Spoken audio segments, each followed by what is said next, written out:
Jonah Coleman could have a big day in Piscataway.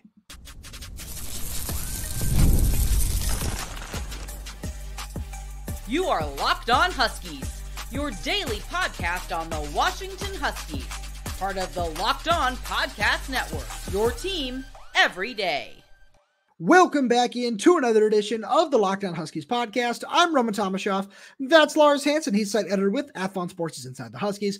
I'm the site editor with Huskies Wire. Thank you for making this your first watch or first listen today, as we are part of the Locked On Podcast Network, your team every day. And today's episode is brought to you by FanDuel. Place your first $5 bet and you'll get started with $200 in bonus bets guaranteed. Visit FanDuel.com to get started. Lars, got a really fun show coming out all the every day today. We're going to do something Jedd Fisch refused to do on Monday and dish out some grades for Washington's coaching staff over the first 4 games of the year, third of the way through. Weird to talk about that already. It feels like, just yesterday the season was starting. We're going to talk about what Washington's biggest advantage over Rutgers is. We talked about some of the concerns we had on yesterday's show. Now we got to get to the other side of that. We got to talk about where we think the Huskies could thrive in Piscataway, because one person that said it himself that he's excited to get on the road. And, you and I both went back and did some research, looked at the numbers, and he does in fact have career best yard in rushing yards, receiving yards, touchdowns. All of that has all come on the road in Jonah Coleman. And he could do that against a Rutgers defense that has had a couple of holes to clean up against the run. Absolutely. Well, if you think, as I tweeted out today or on Tuesday, it's the battle of the backs. It's Kyle Monangai versus Jonah Coleman. That's because you can say it's Will versus however you want the Rutgers quarterback. It's like, no, Kyle Monangai is what the Rutgers, now again, they do have another good running back behind him, but this is why Jonah Coleman is so important to this offense, because when we'll talk about, the quarterback play in the second segment, but without Jonah doing what he does, not just a hurdle, which he admitted on Tuesday was kind of just ad-libbed. It's not something he even practices or anything like that. But what I took away from that was what he said in the middle of that, when he said, when we needed a spark. So Jonah takes it upon himself. Jonah kind of, as we said throughout fall camp, Jonah is the heartbeat of this offense and the low key of this team. And, on Tuesday's press conference, you had Carson Bruder and Jonah Coleman, the heartbeat of the defense and the heartbeat of the offense. And I think that is kind of a good kind of tone setter for, the message to be relayed going into the game against Rutgers, because this is a game where, Jonah was the first running back to score a rushing touchdown against Northwestern this year. Already proved he could do it against a decent, run defense from Northwestern. Now you got to go do it on the other side of the country. But Jonah seems like a guy where it's almost like, I think the reason why he likes playing on the road is because he gets to introduce himself to people. Like, I certainly agree with Jonah Coleman is. It's like, yeah. Right. And so that was one of the things that he said himself, which you always love to hear, right? Where he's talking about, y'all remember that USC game last year where, obviously you don't want to talk about the outcome of that game if you're Jonah, but he had his true just breakout party that day. 143 rushing yards, I think 38 in the receiving game as well, where he had a really, really big day. And, he did it again against Washington State, where he had 3 touchdowns, did it again against Colorado. All these games were on the road where he had 179 rushing yards on 11 carries. He's had some really, really, really big days on the road. And his quote about it was awesome. He said, I love being the underdog, back against the wall. We get to punch people in the face when they're not expecting it, sort of things, which is awesome. We've got similar quotes out of Jamarcus Shepard last year, which is just always wonderful when, you can liken anybody to the energy that Jamarcus Shepard brings.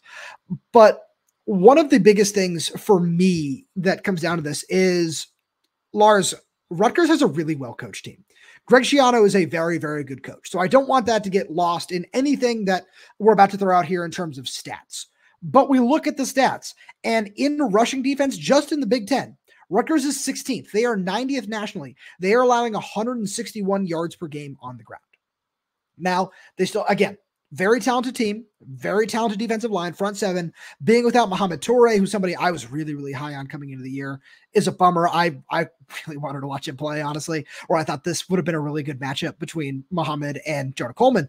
But I don't know, man. The more I look at this and the more just film I watch, I think that Rutgers has some very clear advantages over Washington. But this is one where if Washington can figure out how to block effectively and hold blocks and snap properly, as Brendan Carroll said they're spending a lot of time on this week, where if all of those things can go off at I want to say slightly above average level, or average to slightly above average, can get the job done. where we've seen Jonah doesn't need much to hit a hole and pick up 10, 15 yards with the way he's able to, stay balanced after contact, just the jukes that he has in his bag, his power, his speed, everything that he has, you don't need to give him much room.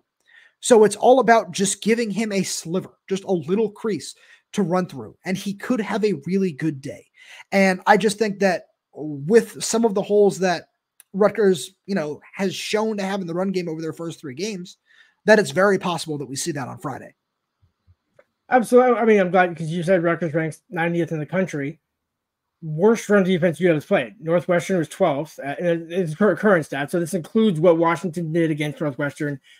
So it kind of speaks to how well they did because, again, you get 135 and a tud. So already you got 80 and quick math, about 50 yards more than their average.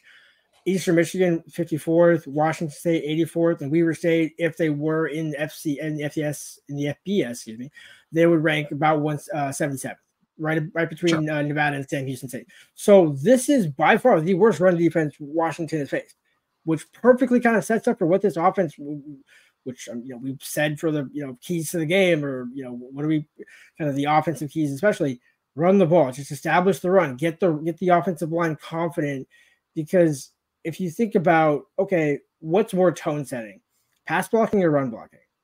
Run blocking.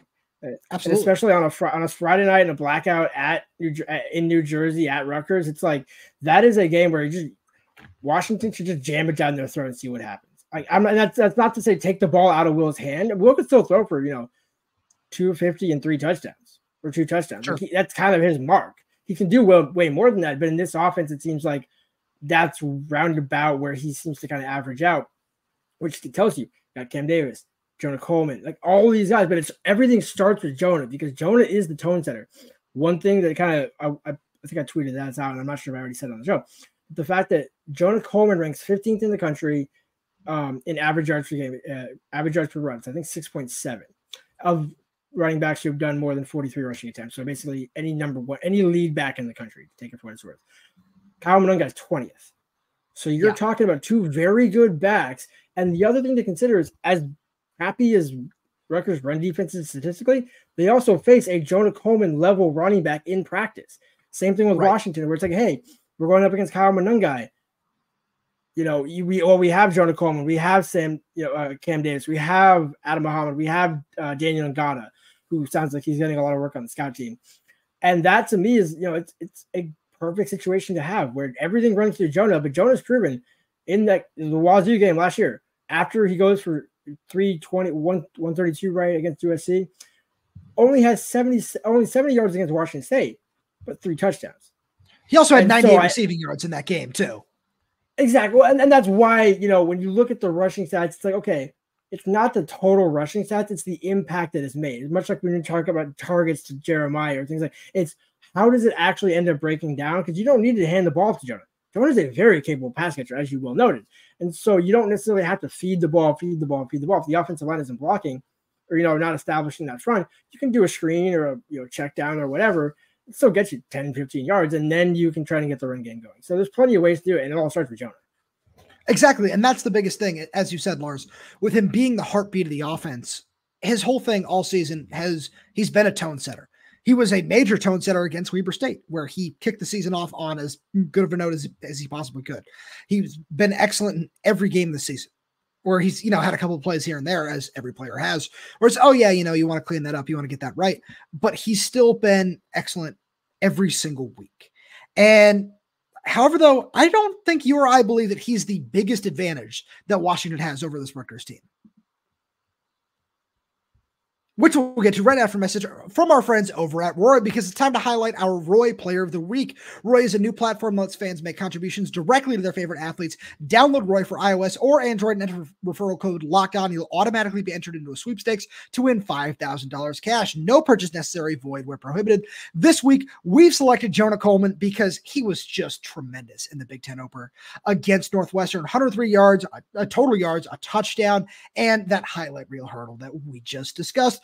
And we're going to be giving Jonah $100 on Roy. If you were impressed as we were with his performance on Saturday, you can show him some love too. Just hop on Roy and throw in a few bucks. If everyone pitches in just $10, it adds up fast for Jonah. Now you have the chance to show your appreciation for Jonah Coleman and his standout performance this week, as well as what he'll continue to bring to the program. You can get off the sidelines and into the NIL game with Roy. And we also have a message from our good friends over at LinkedIn, because when you're hiring for your small business, you want to find quality professionals that are right for the role. That's why you have to check out LinkedIn Jobs. And LinkedIn Jobs has tools to help find the right professionals for your team faster and for free, because LinkedIn isn't just another job board. LinkedIn helps you hire professionals you can't find anywhere else, even those who aren't actively searching for a new role, but might be open to the perfect one. In any given month, over 70% of LinkedIn users don't visit other leading job sites. So if you're not looking on LinkedIn, you're looking in the wrong place. On LinkedIn, 86% of small businesses get a qualified candidate within 24 hours. You can hire professionals like a professional on LinkedIn, because LinkedIn knows that small businesses are wearing so many hats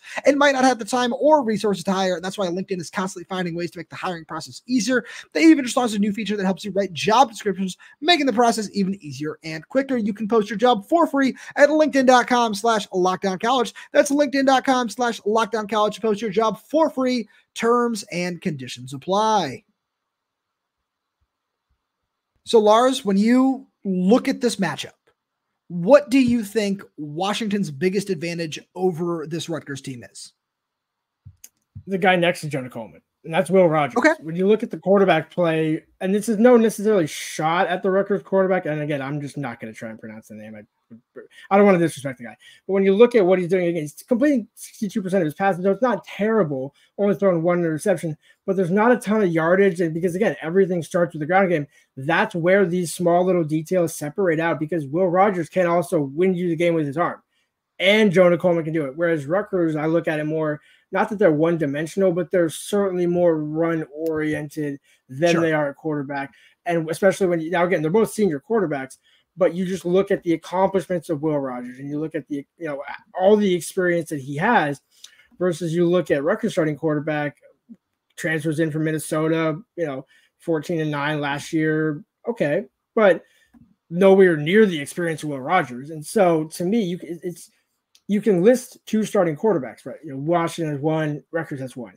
It's a massive difference in the two. And I think that will come into play Saturday, especially because at a hostile environment like Rutgers on a Friday night, a blackout game, you're going to need a veteran quarterback in there to make sure everything stays calm, cool, and collected so that Jonah can get his carries, Denzel gets his touchdowns and things like that. And comes home happy. So I certainly like where you're going with this, because if you look at this just in terms of a yardage perspective, Rutgers is 13th in the conference in terms of passing yards, just that they've actually completed, where they've got 646. Michigan's in the last of 491. No shocker there.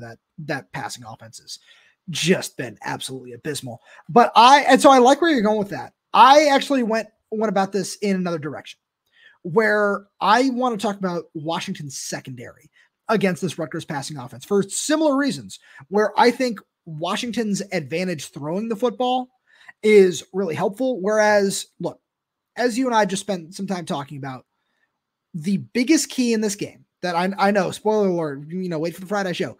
When we get to Friday's show, we are going to spend a lot of time when we talk about this defense talking about Kyle Monangai, because he is an extremely talented running back. If he ends up going, middle of day 2 in the 2025 draft, I don't think either of us are going to be shocked.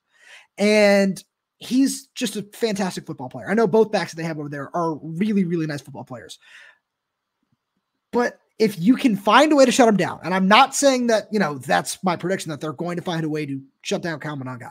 But if you can get a couple of stops and force this Rutgers offense into some 3rd and 7, some 3rd and 8, some of these obvious passing downs, I just really like what this secondary for Washington can do, because they've shown it all year long, where, when we talked about this defense earlier on in the week, the secondary has been such a huge part of it, where Washington has this incredibly talented group of long athletic corners that love to man up and love to just play suffocating coverage so you can commit extra guys to the pass rush, because Rutgers' offensive line is really, really good. They've got 2 fantastic tackles. But when I look at just the advantages here, if you can find a way to, to negate a good offensive line, it's making sure you can play suffocating coverage and commit extra guys to the rush. And that's something that I know Steve Belichick is going to want to do. And it's something that he certainly can do if his secondary plays to the level that it has through the first 4 games. But again, that being said, this is going to be a big test. But if it goes the way that this coaching staff wants it to, it goes according to that game plan, it could all fall Washington's way, and the secondary could have a big day. I agree. Although I think in a way I completely agree that the secondary is going to be important, but I think for a different reason, because if Kyle Monangai is able to get through the first and second level, I'm not necessarily going to be surprised on. I'm not saying every single play, but I'm saying, let's say he breaks a couple and whatever. That's when your secondary becomes important. That's when Cam Brassard and Cam Fabicchio and whoever wants to go try and track him down. Because if you get a big play, that's where you lose the game. Those big gashing 20, 30, 40-yard runs that start to add up. Because when you look at Rutgers against Virginia Tech, they only average under 3 yards per carry. It was like 2.4, 2.6, somewhere in that ballpark. Yeah. And they've gone down about 300 plus, 200 plus, and now it's 150-ish on the round. But they found the end zone. That's the kind of where I'm saying I think that might be a way to pair the two together, where if Rutgers can get into the red zone, UW's secondary has to show up in the red zone to make sure, whether it's on the ground or in the air, you don't allow touchdowns, or at the very least, you don't allow consecutive touchdown drives. You can go field goal, touchdown, punt, field goal, whatever. You just can't have them consecutively like that. And so I think, sure. The defense sets up perfectly for it. It's just a matter of, can it come to fruition? And that's the biggest thing, right? Where, of course, you always want the game to go according to plan. Where I want to go back to your point, actually, where when I look at Will Rogers, I think it's a little bit bigger than that, where I just like this UW passing offense as a whole, where this Rutgers secondary has been really, really good this year. They've been excellent. But, in a similar way that everyone in our comments is saying, oh, well, look at who Washington's played. Rutgers has, outside of Virginia Tech, which is a really solid challenge, it's been a similar schedule. And you can't discount that because you can only play who's in front of you. But when I look at this game, I just say, I like this Washington passing offense. And I think that you can rip off a couple of those big plays that you're talking about because of the way that Denzel Boston can get vertical, the way he can win downfield, the way that Giles Jackson has been so consistent at winning underneath time in and time out, the way Jonah Coleman adds the passing game, and what Jeremiah Hunter can do when he's consistently targeted. So the more I look at that, the more I say, I like where it's going. Again, it's going to be very difficult, but the advantages on paper, and football isn't played on paper. I know Oregon fans might disagree with that, but when you look at the advantages that they do have, you say, all right, the game can work if you can make it, you can force it out that way, which is the biggest reason we want to talk about this. Absolutely. Well, I think the other side of this equation could be if you play your cards right, maybe you just have Rutgers score special teams touchdowns only. Like that might be an advantage where, like, that would be devastating. No, but if you could have like 3 kick return touchdowns in a game, but if those are only 3 touchdowns, you can win by 24-21. You're good. Like, I can't say I'd like to see the game play out that way. No, but again, a win's a win. You take it how you can get it. But I do think when you look at this matchup and you go through, first of all, it's also hilarious. I think you pointed this out to me. That Washington and Rutgers pass defense are 5th and 6th in the Big Ten, respectively. But actually, as we're saying this, I do want to kind of unpack this. Is it an advantage or a disadvantage that Washington is playing one more game? Because I want to take it as an advantage because given it's a new team, new system, and that 4th game was Max McCree getting in at left tackle with 54 snaps, a lot more kind of continuity being seen on the offensive line. There was still rotation, but nowhere near what we saw from the first 2 or 3 games, more so the first 2 games. But to me, it's like there's so much there. Can it just all come together? And I think there's a path to it, like we said. But also, we've seen from this coaching staff, it might not necessarily come to fruition exactly like they draw it up. So you're certainly right about that. But I also think that would be a slight advantage where, there are so many new players on this roster. The more just reps that you have under your belt, the better. I don't think it's necessarily a huge advantage just because of Greg Schiano and his coaching staff. Again, I can't say enough. They've done a really, really good job over there. I couldn't be more impressed with what that program has done. But when I look at it, with what this coaching staff is, with the talent level that, Washington has at truly every position, that you can't write that off. And it feels like, that was one of the things that I think you and I noticed about this Northwestern game was defensively, especially, it seems like everything is really starting to gel. The coaching staff would hope, the way the coaching staff would hope it would.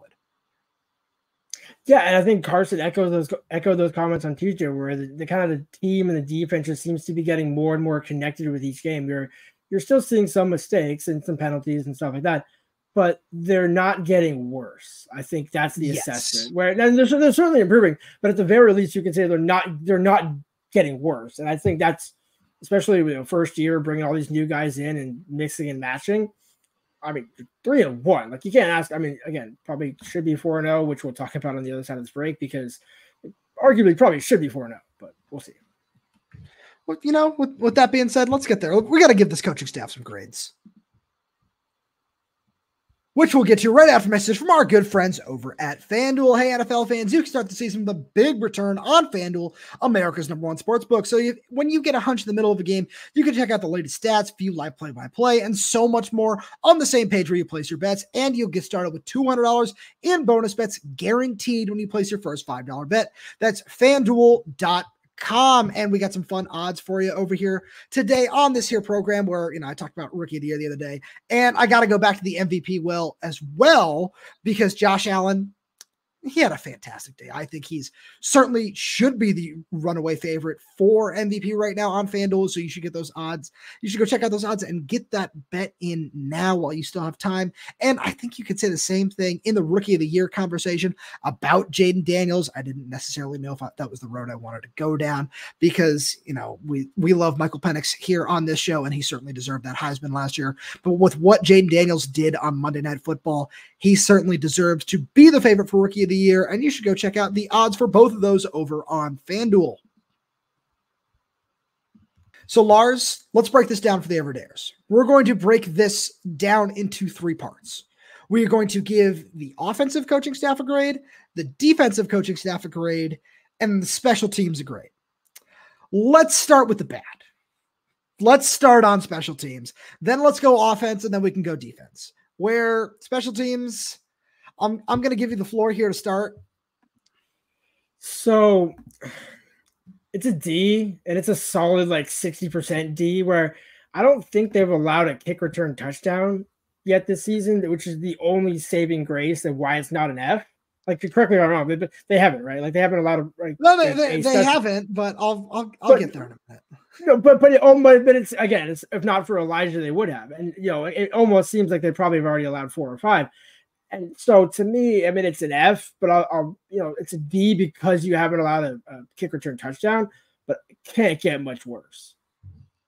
So I do have an F, and it's tough, man. But between allowing the most kick return yards in the nation through 4 games, don't love that. You've had a punt blocked, you've had an extra point blocked. Between all of those things and the fact that, hopefully we see some adjustments this week. We talked about on yesterday's show, the return that Drew Fowler and Anthony Ward, what they could provide in that department as well. But it hasn't been great so far. And one positive I will take away from this is none of that deserves to fall on Grady Gross. I love what Grady Gross has done, especially this year, where he missed a 51-yarder. That was tough after he, made it iced, that whole thing. But I'm still really high on what Grady has done. He's been really consistent to start the year, and I think we'll see that continue moving forward. But let's jump to the offensive side, because I feel like you and I might differ on this one a little bit. Yeah, I mean, I think the offense. See? Honestly, okay. I know it sounds kind of harsh. I mean, it's passing. You pass. Yeah. Jedd 3-1. So it's a passing grade. Will hasn't thrown an interception. Check. Jonah's established himself for the most part. But I feel like we can see more Cam. We can see more and more and more. Now, again, you can factor in the Quentin Moore injury at tight end, taking away a significant blocking target. But then you also look at the offensive line. And, dude, so during the Tuesday press conference when we were there, I already looked back at you after Belichick mentioned he knew somebody at IMG. I was like, we'll save that for a different day. But I didn't want to ask Brennan this because I didn't really have a good way too. Who do you think are the I think the 7 highest graded offensive linemen between the what's the ratio of UW versus Rutgers 7 highest graded offensive linemen? I would say 6 of the 7 are Rutgers offensive linemen. I think it's 8 of 8 actually. Nice. Okay, so it's even further down than the criteria you gave me. Love that. Okay, yeah. So wonderful.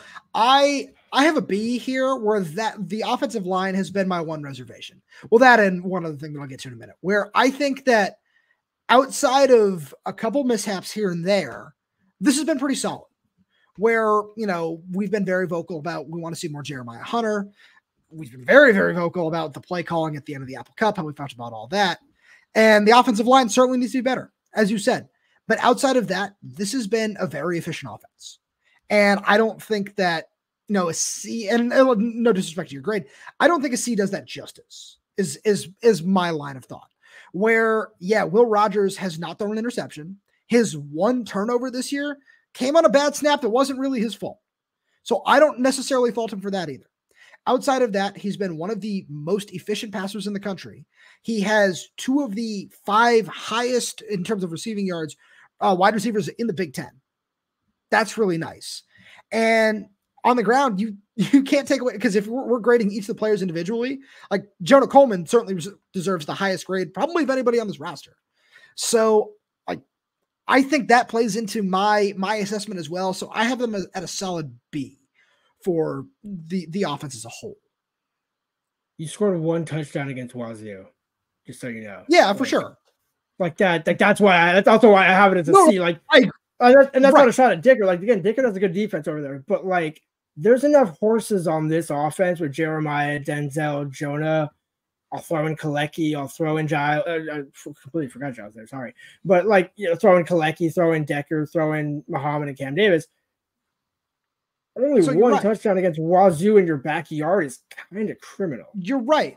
But I did caveat that by saying we were very vocal about the play calling in the Apple Cup as a whole too. Because if we're giving this the coaching staff overall a grade, I would say C. Just not just offensive, just everyone on the coaching staff. And a lot of that is due to the penalties, which hurt more than I think anything else in that game. But Lars, let's get to the defense too, because we want to make sure we spend a couple minutes on that side of the ball. A, to me, what, I mean, maybe A- because of the 2 mature touchdowns, but I mean, 3rd and 20 cover 0. All right, chalk it up, whatever. You learned from it and you fixed it. Jack Lowe didn't do anything. Now again, not Cam Ward. Different offense, but yeah. John Mateer, much different, much better quarterback, all that sort of thing, much different offense as you just noted. But again, you're still able to make those improvements. He still had the leg to do it, but Washington didn't give him a chance to it. This week, you don't really have a running quarterback threat, which then again tells me okay, this may be a chance for Washington to tee off if they can stifle them on the ground game. As you mentioned before the show, force them into some 3rd and 7 or 3rd and longs and passing downs, and you can just tee off. And I think that's how Washington wins this game. So I have an A- too, and it's for those 2 cover 0 calls to turn into John Mateer touchdowns, where I really like where you're going with that. And then, from front to back, the defensive line has put so much pressure on opposing quarterbacks. That's been really, really nice to see. That, when we get to the Friday show, that's the matchup I'm the most intrigued to watch, especially if Zach Durfee is healthy in this game. Where I feel like that's something we have to factor into this a little bit as well, where, Carson playing through an injury in the Northwestern game, where he told us on Tuesday, he didn't know if he was going to play. And Zach obviously missing a game, being questionable, another one, where that's a really nice thing, where this pass rush as a whole, because I include Carson as part of the pass rush, where every time he seems to be called on a blitz, he makes a fantastic play. So the pass rush has been excellent. We talked about the secondary earlier, how good that has been. And just how much fun it is to watch too. If you just ever spend a play or two just watching the secondary, you will not be disappointed. I guarantee you that. And as a whole, it turns into an A-, where, those 2 play calls in and of themselves keep us away from being a true A. And that's what keeps this defense away from being arguably top 5 in the country in terms of the numbers at this point in time. So I look at all that and I say, I couldn't be happier with what 4 games of the Belichick era has done so far. There's still improvement to be had, but where it is right now, especially again, coming off of not only what you lost from last season in terms of, 3 guys got drafted, there are a couple others on NFL rosters. Like, yeah, that's one thing, but also where the defense was in terms of the numbers last year as well. Exactly. And it's kind of just crazy when you look at like Zoe and Voy are both tied at 9 in the Big Ten for pressures with 11. Yeah. That tells you how good this defense is. And one's an undersized, not my words, but everybody's kind of just general assessment of Voy, undersized defensive end, defensive lineman, which call it defensive lineman, and a relatively, not average, but kind of prototypical size linebacker, still doing multiple things. I mean, Zoe's played all of them. He's been fantastic. I think Zoe alone gets you the A for again. Sure, secondary been just as good. And that wasn't that Zoe was bad last year, but I think Zoe's a completely different player under Belichick. Like night and day. Like, and it's not that's not a slight. It's more or less like, hey, he made the jump that Cam Fab almost made last year, and he made it bigger. So. Spoiler alert, where we're going to get to this over the course of the bye week. We're going to do like mid-season awards for some of the individual players and everything. I think right now he would be my most improved player on this team, like as a whole, because he's just been that impressive in this defense. And Lars, with that being said, as always, thank you so much for being here. Thank you to all everydayers for tuning in. We really do appreciate your support, and thank you for making Locked On Huskies your first listen today. Now for your second listen, find Locked On College Football, from NIL deals and never-ending conference realignment rumors. Our guy Spencer McLaughlin gets you ready for an exciting season on the gridiron. You can find the link to Locked On College Football in the description below on YouTube, wherever else you listen to your podcast. And just a reminder that we're now on Instagram and TikTok as well, at Locked On Huskies, just like we are on Twitter. Go ahead and follow us. We're dropping some fun content over there as well as we are right here. And for all that fun content, make sure to follow, subscribe wherever you get your podcast, whether that's YouTube, Spotify, Apple Music, Amazon Music. We're there. We're everywhere. We're updating this channel with new content every single day. So make sure to click that like button, click that little bell so you never miss we post new video. If you have any questions, comments, concerns, drop them right down below in the comment section. And if you're audio only, please leave us a 5-star review, as it does help us out a lot.